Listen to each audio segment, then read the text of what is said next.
Hi guys, good evening guys. Tingnan yung buhay ng Europe guys. Umalis ka ng madaling araw, babalik ka ng gabi.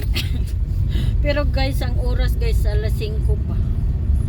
Kasi winter time, ang alas 5, sobrang dilim.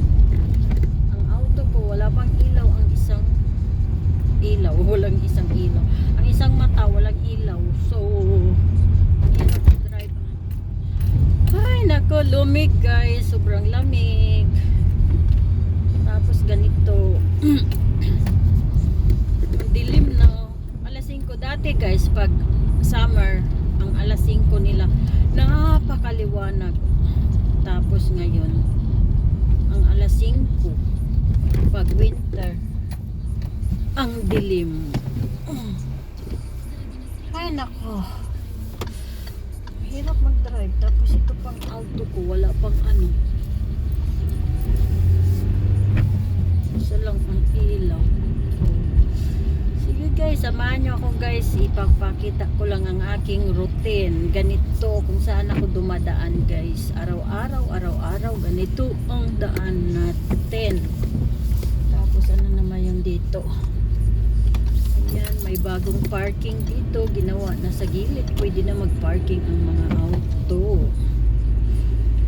Diyos ko, ang lamig sobra guys. Grabe. Ay nako. Akala nyo guys, masarap ang buhay dito. Sabi nyo, maganda. Okay, maganda na rin. Maganda guys sa may pera. Yung hindi ka pa magtrabaho. Pero pag wala kang pera, kailangan mo magtrabaho, hindi maganda. Kasi malamig. Maganda lang pag summer. Para sa akin, mas gusto ko summer kaysa winter. Pero sabi nila, kaya lang guys, minsan ang winter, ang summer, sobrang init din.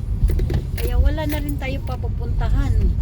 Pag summer, nagrereklamo kami, bakit sobrang init? Ibang init niya guys, hindi tulad din ng init ng Pilipinas. Tapos pag winter na naman, so ito naman sobrang lamig. So saan na ba tayo pupunta nito? Pag winter nagrereklamo, pag summer magrereklamo. Ay nako, Diyos ko, diba? Ang hirap ng buhay, ang hirap ano na lang. So ito yung city ng Maribor. Ayan, may dumadaan. Sige, daan mo na kayo. Kayo naman ang may right.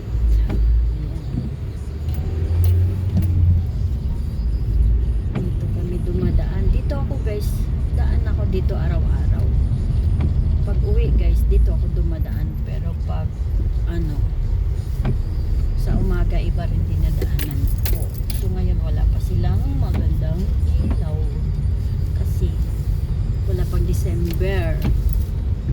So ang hirap mag-drive na ang auto ko bulag, ang isang mata walang ilaw talaga. So dito guys dapat 30 lang ang takbo dito, 30. Tumatakbo ako ng 40. So mag dandahan tayo, bawasan natin ang ating speed kasi ma-overspeed tayo. Ayun, ano, tawid ka dong. Sige dong, tawid ka dong bago ako tatawid. Ay naku, Ginoo. Sana magpapalit ng aking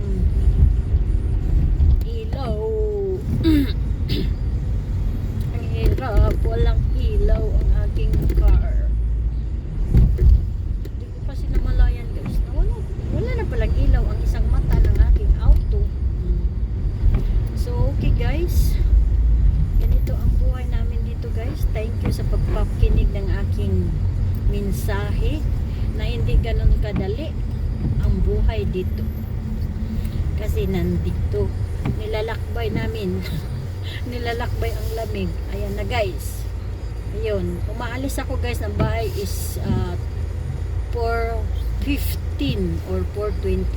Ngayon naman, umuwi ako ng alas 5, gawa marami pa akong tao. So, ayan, hindi mo naman pwede. Pero tinataboy ko na nga guys eh. Inaaway na nga ako eh. Hindi ko daw sila kinakausap. Telepon lang na ako ng telepon. Kaya sabi ko, wala na akong panahon makipag-usap dahil gusto ko na magsara. O, ayan ka na. Saan ka pa dyan? Anong klaseng tindera? Ayan.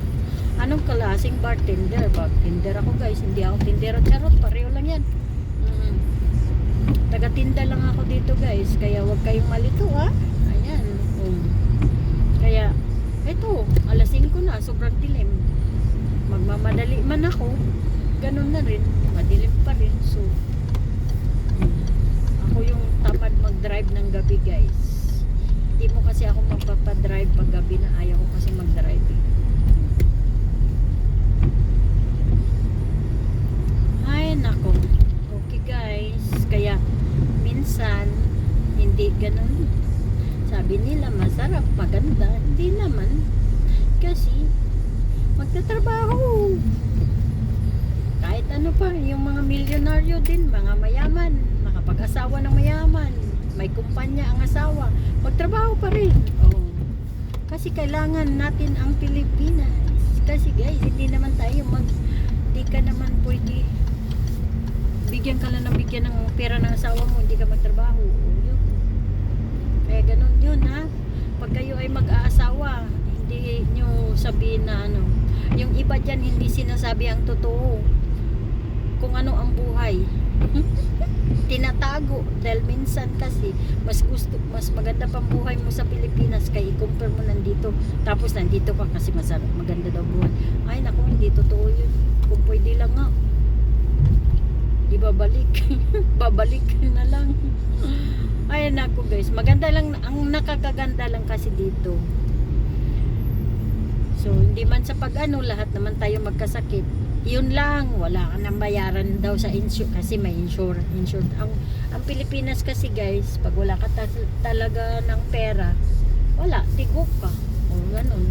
Eh dito naman din, kahit may pera ka, pero gamutin ka hanggat hindi ka pa matikok. May pera ka kasi, may bayad ka na. Yun lang, kaya kahit ano, maraming ayaw na rin umuwi dahil walang pambayad doon sa Pilipinas pag magkasakit. Eh dito kasi, bayad ka na. O, kahit pa sa kalahating taon, hanggat kaya mo na hindi ka pa, gusto mo pang mabuhay, nabubuhay ka pa, hindi ka na nasa ospital, nasa ano ka lang. Kung saan ka, nasa ospital or ano, yun, ganun. Kaya, ganun guys, ang buhay ng Europe. Okay guys, bukas naman tayo magkwentuhan. Ako lang mag-isa guys, kinikwento ko lang ang buhay ko. Charot. Thank you for watching.